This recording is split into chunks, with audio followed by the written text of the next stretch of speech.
Hello everyone. इस video में हम class 10th full with without feet का चैप्टर 8 रीड करेंगे जिसका नाम है बोली। तो चलिए शुरू करते हैं।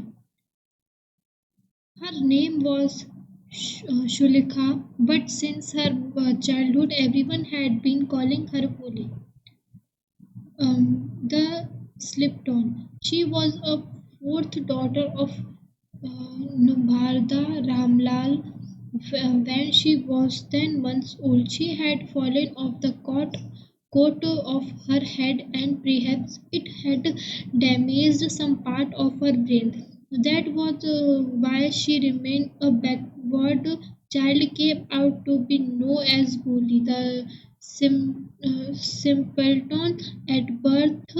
The child was very fair and pretty, but when she was 2 years old, she had an attract a small box. Only the eyes were saved, but the entire body of was permanently disfigured by deep black poke marks. Little Sulika could not speak till she was 5, and when at the last learned to speak, she stammered. The other children often made fun of her and mimicked her. As a result, she talked very little. Ramlal had seven children, three sons and four daughters, and the youngest of them was Boli. It was the prosperous farmer household, and there was plenty to eat and drink. All the children except Boli were healthy and strong. The son had been sent to the city to study in school and later in college. Of the daughter Radha, the eldest had already been married. The second daughter Mangla marriage and had also been settled, and when that was alone when that was done, Ramlal would think the third Champa. There was good-looking, healthy girl, and it was not difficult to find bridegrooms for them. But Ramlal was worried about Holi. She had neither good looks or nor intelligent. Bholi was 7 years old when Mangla was married. The same year, a primary school of girls was opened in their village. The Thashildar Shabhi came to perform its open ceremony. She said to Ramlal, as a revenue official, you are the representative to the government in the village, and so must set an example to the villager. You must send your daughter to school. The night of Ramlal consulted his wife. She cried, are you crazy? If girls go to school, who will marry them? But Ramlal had not the courage to disobey the Khalshada. At the last his wife said, I will tell you what to do. Said Boli to school. As it is, there is a little chance to her getting married. With their ugly face and lack of sense, let the teachers at the school worry about her. The next day, the Ramlal caught Boli by the hand and said, Come with me. I will take you to school." Boli was frightened. She did not know what a school was like. She remembered how a few days ago their old cow Lakshmi had been turned out of the house and sold. No, no, no, no, no, no, no, no. She shouted in terror and pulled her hand away from his father's grip. What's the matter with you, you fool? Shouted Ram. I am only talking you to school. Then she told his wife, let her wear some decent clothes today, or else what will the teacher and the other school girls think of us when they see her? New clothes had never been made for Bholi. The old dresses of her sister were passed on to her. No one carried to mend or wash her clothes, but today she was quickly to receive a clean dress which had shrunk after many washing and no longer fitted Champa. She was even bathed and oil was rubbed into her dry and matted hair. Only then did she began to believe that she was being taken to place better than her home. When they reached the school, the children were already in their classrooms. Ravana handed over his daughter to the administration headmaster. Um, Left alone, the poor girl looked about her with fear-laden eyes. There were several rooms, and in each room, girls like her waited on mats, reading from books or writing on slate. The headmistress asked Bholi to sit down in the corner in on the classroom. Bholi did not know what exactly of school was like and what happened there, but she was glad to find so many girls almost of her own age present there. She hoped that one of these girls might become her friends.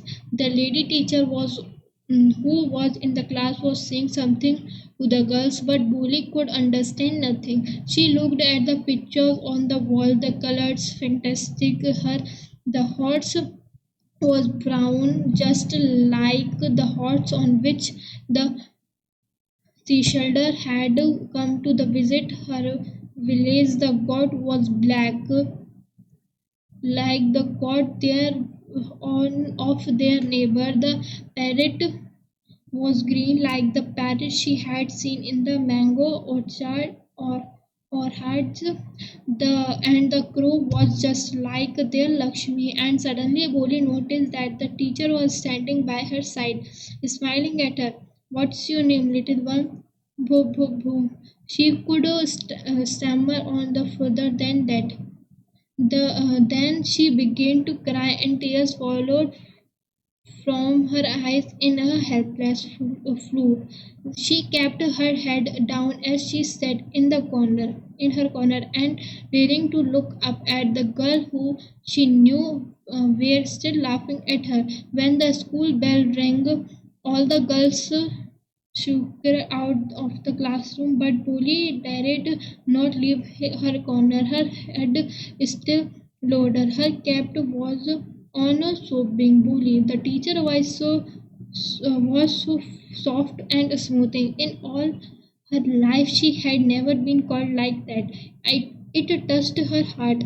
Get up, said the teacher. It was not a command, but just a friendly suggestion. Bully got up. Now tell me your name. Sweet broke out over her whole body. Would her streaming tongue again disgrace her for the sake of this kind woman? However, she decided to make an effort. She had such a smoothing voice, she would not laugh at her. Boo, boo, boo, boo. She began to stammer. Well done. The teacher argued. Her came on now the full name. Bholi. At the last, she was able to say it and felt relieved as if it was a great achievement. Well done. The teacher patted her affectionately and said, put the fear out of your hearts and you will be able to speak like everyone else. Boli looked up as if to ask really. Yes. It will be very easy. You just come to school every day. Will you come? Boli nodded. No, say it aloud. Yes. And Boli herself was astonished that she had been able to say it. Did not I tell you? Now take this book. The book was full of nice pictures, and the pictures were in color. Dog, cat, goat, horse, parrot, tiger, and a crow just like Lakshmi. And with the very picture was a word in big letters. In 1 month, you will be able to read this book. Then I will give you a bigger book. Then a still bigger one. One in time you will be more learned than anyone else in the village. Then no one will never be able to laugh at you. People will listen to you with respect, and you will able to speak without the talented summer. Understand? Now go home and come back early tomorrow morning. Holy felt as if suddenly all the bells in the village temple were ringing and the trees in front of the schoolhouse had blossomed into big red flowers. Her heart was throbbing with a new hope and a new life. Thus, year passed. The village became a small town. The little primary school became a high school. There was no a cinema under a tin sheet and a cotton ginny mill. The mail train became to stop at their railway station. One night after dinner, Ramlal said to his wife, "Then shall I accept December process proposal?" "Yes, sir. Certainly," his wife said. "Bholi will be lucky to get such a well-to-do bridegroom, a big shop, a house of his own, and I hear several thousand in the bank. Moreover, he is not asking for any Dromi that's right, but she is not so young. You know, almost the same age as I am, and he also lives home. Moreover, the children from his first wife are quite grown up. So what does it matter?" His wife replied. 45 or 50, it is not great age for a man. We are lucky that it is from another village and does not know about her poxmark and her lack of sense. If we does not expect his proposal, she may remain unmarried all her life. She Yes, but I wondered by what Bholi will say. What will the worthless one say? She is like a dumb cow. Maybe you're right, muttered Ramlal. In the other corner of the country yard, Bholi lay awake on her cot, listening to her parents whispered the conversation. Bhismadab Nath was a well-to-do grocer. He came with a big party on friends and relations with him for the wedding. A brass band playing a popular tune from an Indian film headed the procession with the bridegroom riding the decoration horse. Ramlal was overjoyed to see such pomp and splendor. He had never dreamed and that his fourth daughter would have such a grand wedding. Holy elder sister who had come for the occasion were envious of her luck. When the opulence moment came, the prettiest said, "Bring the bride." Holy, clad in the red silken bridal dress, was led to the bridal place near the secured fire. Grandland the bride. One of his friends promoted Nath. The bridegroom lifted the garland of yellow marigolds. A woman spilled back the silken villain from the bright face. December took a quick glance. The garden remained poised in his hand. The bride slowly pulled down the veil over her face. "Have you seen her?" said Wisam to the friend next to him. "She has poke marks on her face. So what you are not young either, maybe, but If I am to marry her, her father must give me 5,000 rupees. Ramlal went and placed him turban, his homework at December's feet. Do not humiliate me so. Take 2,000 rupees, no, 5,000, or we go back keeping your daughter. Be a little considerate, please. If you go back, I can never show my face in the village. Then out with the 5,000. Tears streaming down his face, Ramla went in, opened the face of contained out or the notes. He placed the bundle at the bridegroom's feet. At December's greedy face appeared a Tripatina's smile.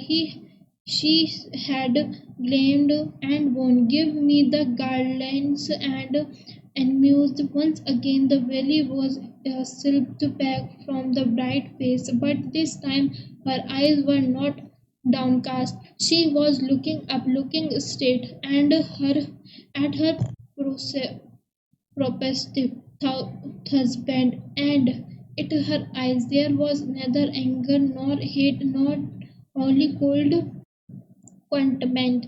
December raised the garland to place it around the bride necks, but before he cooled down, he could do so. Bholi hand struck out like a streak of lightning, and the garland was flung into the fire. She got up, threw away the will. Mitaji said, "Bholi is a clear, loud voice," and her father, mother, sister, brother, relation, and neighbors were startled to hear her speak without even a stammer. Mitaji, take back your money. I am not going to marry this man.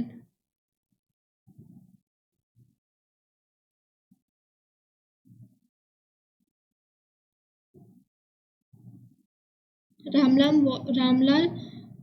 was thunderstruck. The guest began to whisper, "So shameless, so ugly, and so shameless. Boli are so crazy. Are you crazy?"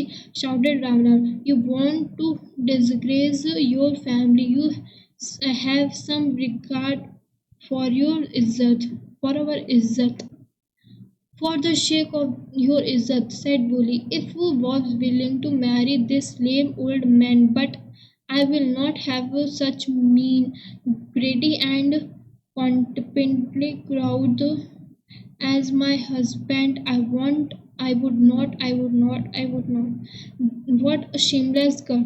We all thought she was a harmless, dumb cow. Bully turned violently on the old man. Yes, auntie, you are right. You all thought I was a dumb, driven cow.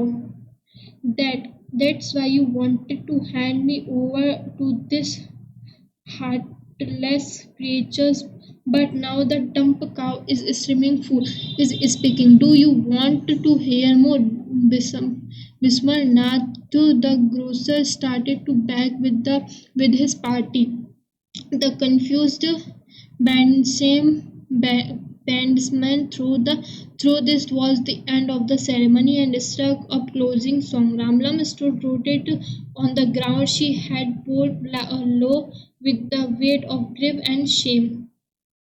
The flames of the scared fire slowly died down. Everyone was gone. Ramla turned to Boli and said, "But what about you? No one will ever marry you now. What shall we do with you?" And Shukla said it in a voice that was claimed to steady.